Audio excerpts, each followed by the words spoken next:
Hello everyone, here we are at Module 3. I'm shooting this video on a Tuesday in spring semester of 2024 as we kind of just begin Module 3. So as we do in these typical video blogs, we'll talk a little bit about last week and we'll talk about this week.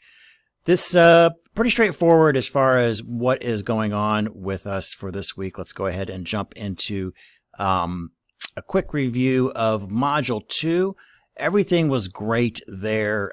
Looks like we didn't have any issues with the quizzes as far as wonky keyed questions. Everything looked really good as far as your scores on those quizzes. Remember, some of you are not taking the full 3 attempts. You are allowed 3 attempts for these quizzes, so you should be able to get all the points for that. Really in designing this course, I'll let you into a little secret. No, not really so much of a secret, but there is kind of the points you should be able to get, no question. Like about 70% of this course will be consisting of the quizzes and of our discussions or our progress journals. So about 700 points there. That's pretty, what I call low-hanging fruit, pretty easy to get. Again, the quizzes are open book, open note, 3 attempts. So we should be able to capture all the points there. And with the discussions, if you are getting points off, it's usually you didn't have 2 peer responses. Just make sure you're doing kind of what it says in the directions. It doesn't take a lot of work on the front end. Just make sure that you are, completing the expectations for that particular discussion. So I kind of check off if we have 3 things that we're asked to do in that discussion. I'm looking at that assignment. I'm seeing, did you do all 3 of those things or whatever there might be. So just look at the assignment, then look at what you produced and check mark and make sure you got everything. And then you'll get the full points for that. And with the peer responses, again, make sure you're doing 2 and that they're meaningful. All right. We talked a little bit about that last week. But again, some of you aren't taking the full advantage of the 3 attempts on the quizzes. So please do that. That's why they're there. Okay. But Module 2, that looked great. No major issues there. Now, let's talk about this week. Pretty straightforward. You'll see this is kind of the consistent pattern all the way through the course. We have our overview, got our presentations, we got our 4 chapters in here. And we do have one new type of assignment, and that is a progress journal.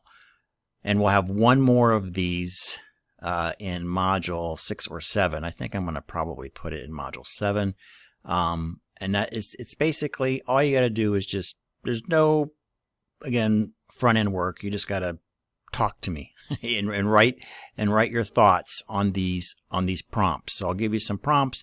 Just make sure you kind of address each one of these prompts, and then you can talk about anything else that you want as well. And it's totally free for all for whatever you want to say or questions about the class or anything whatsoever. Feedback to give me, improvements, totally would love to hear that.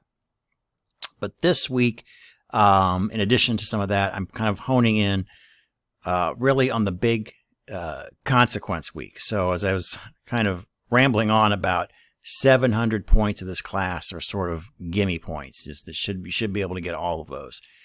The 300 points is really the difference maker. That is going to be made up of those proctored midterm and final exams. So that's where you got to know your stuff. There's no notes. You got to be, prepared for that. So don't let the smooth sailing kind of lull you into that. Make sure that you are prepping. I know I've talked to some of you. You're making outlines. You're doing flashcards. Remember last week I gave you kind of a bare bones outline that I would use as a foundation in studying for the midterm. So please, use that if you wish. To prepare yourself, for that. So those are going to be the differentiating points will be those final 300. So that's really what you got to focus in on. And that's what I wanted to draw your attention to this week with the progress journal. How are you preparing for the exam? If you haven't thought about it, it's a good time to think about it now. Definitely start preparing now. You have this week, and then you'll be able to schedule this exam anytime, next week. So you'll have almost 2 weeks to study for this thing, so you should be okay. But how are you preparing? Let me know. And then also, I know in my case, whenever I'm doing a paper or an exam or some major event is coming up, something always happens. So always, whatever it is, kid gets sick or something happens at work, something will happen. So considering, kind of think of, okay, if I have some obstacles or challenges, what am I going to do? I got to keep on track. So that plan, that plan B, that plan C, in order to, to be ready for, for the exam. It might be, I'm just making this up on the fly, but, I mentioned Quizlet, last week. I've been historically a heavy user of Quizlet for making flashcards. But that's also an app I can have on my phone. So I don't need to be tied to any particular area, my computer, my laptop. I can open up my phone and I can run through a couple of decks of cards while I'm, waiting at the doctor's office or, waiting for my fillet of fish at McDonald's, like I did yesterday for 15 minutes. You could go through a couple of runs of flashcards, kind of fill in that time. So maybe it's something like that, knowing that you may not have a huge block of time just to study, unencumbered. But you might, but always plan for as you got to always kind of plan for the unexpected a bit. And then lastly, kind of what additional topics that you would want covered in this course. I always get personal finance stuff in there every time I run this course. This is a kind of an organizational business, healthcare business finance course. I do run a personal finance course. I haven't run that for a while. It's 1 credit hour. But look for that. I probably will bring it back. I'll probably bring it back in the fall. I think it's been a few semesters, so I'll bring that back in the fall. I guess tentatively. We're not fall. Actually, we've already registered. We're already scheduled for fall. I'll be bringing that back, next year in spring of 25. So if you're still around, haven't graduated, look for that 1 credit hour personal finance. But we really don't cover personal finance topics in here. Some of the stuff we do cover. Time value of money is a big one, and that does relate to everything in everywhere in finance. So that's one concept. As we delve into that, you can think about how that would apply to personal finance as well. But yeah, unfortunately, no personal finance covered in this course. But any other topics that maybe you see at work that you would like covered before we end our time together, there's a way for me to get some feedback in there. Also, all right, so that's pretty much it for this week. One thing I did want to touch on, since I have your captive attention right now, and let me go back to our presentations. I am trying something a little bit different this week.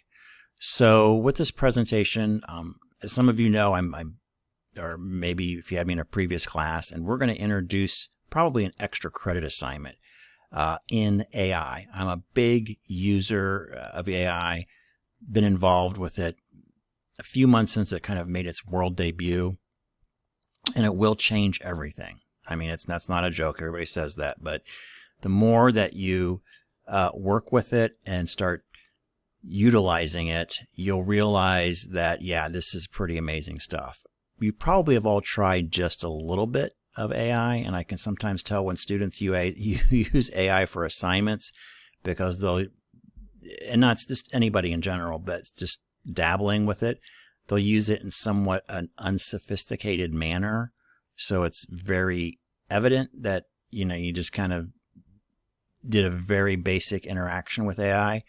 But if you learn some techniques and how it kind of works, it's indistinguishable from a human. So in its style and content, and it's basically the one YouTuber I saw, it's like having Einstein in your basement, and but it's an Einstein on every topic, not just physics. So, and as long as you know how to talk to him or her and interact with it, you can get amazing results from basically like the smartest person in the world. So yes. So one of the things I'm dabbling with is now using voice clone AI or voice technology AI. So in this particular presentation, I decided, what if I changed my voice? So I used a script that I wrote and then gave it to a voice to read the script. So let me know your thoughts on that. I think the voice I picked, I tried to pick one that wasn't, it was somewhat easy to listen to. It's interesting. I don't know if I'm going to continue to use that, but I think it made a nice, somewhat polished presentation for this lecture. So if you're wondering, like, who is this lady talking to me? Well, it's kind of a voice clone AI female version of me, but it's so that's what we have there. And some of you probably have played with voice to text or voice cloning in TikToks or what have you. But yeah, so that is what is there today. A little bit of an experiment. All right, guys, that's pretty much it for this week. Everybody have a fantastic week. And if you have anything that comes up, my phone's been pretty quiet for the past few days, but remember, you can text me. My information is, I think, up on the top of the page, or you can always email me as well. All right, everybody have a great week and talk to you next week. Thanks.